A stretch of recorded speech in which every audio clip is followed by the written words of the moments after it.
চলো বন্ধু আজ করে ফেলি মাংসের কিমা। মাংসের কিমা করার জন্য প্রথমে হচ্ছে সলিড মাংস এভাবে পিস পিস করে কেটে নিয়েছি, কেটে এটা পিষিয়ে নিয়েছি। এবার কিমার মশলাগুলো করে নিচ্ছি। দুটো পেঁয়াজ, আলু, শুকনো লঙ্কা, কাঁচা লঙ্কা, ধনেপাতা সব কিছু পেস্ট করে একটা বলে সব ঢেলে নিয়েছি। তারপরে দিয়ে দিয়েছি এক চিপি হচ্ছে সয়া সস, তারপরে জিরে মরিচের গুঁড়ো, হলুদ, লঙ্কার গুঁড়ো, গোলমরিচের গুঁড়ো, গরম মশলার গুঁড়ো, আদা রসুন বাটা 2 চামচ দিয়েছি, পরিমাণ মতো নুন দিয়ে ভালোভাবে মেখে 5 মিনিটের জন্য আমি ম্যারিনেট করতে দেবো।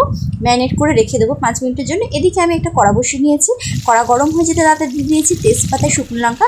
তেজপাতা শুকনো লঙ্কাটা যখন গরম হয়ে গেছে তারপরে দিয়ে দিয়েছি একটা পেঁয়াজটা ভালোভাবে নেড়ে চেড়ে লাল করে দিয়েছি ম্যারিনেট করা মাংসগুলো ভালোভাবে দিয়ে নেড়ে চেড়ে যেই জল ছাড়লো তখন আমি দিয়ে দিয়েছি কাশ্মীরি লঙ্কা দিয়ে আবার একটু নেড়ে চেড়ে নিয়ে আমি কি করলাম, একটু দিয়ে দিলাম টক দইটা একটু দিয়ে নাড়াচাড়া করে একটু শুকনো মতো হয়ে এলে দিয়ে দিয়েছি ডুমো করে আলু কোচা ছিল সেটা আমি দিয়ে দেবো।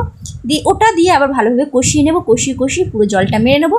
তারপর হচ্ছে মিক্সিতে যে মশলা বেটেছিলাম সেই মিক্সিটা ভালোভাবে ধুয়ে একটু পানি দিয়ে আবার ঢাকনা চাপা দিয়ে একদম শুকনো করে ঝোল মেরে নিলে আমার কিমা রেডি। আর হচ্ছে কিমা। আলুটা দেখো কেমন সেদ্ধ হয়েছে, ভাতের সঙ্গে মিশিয়ে নেব। তারপরে 1/2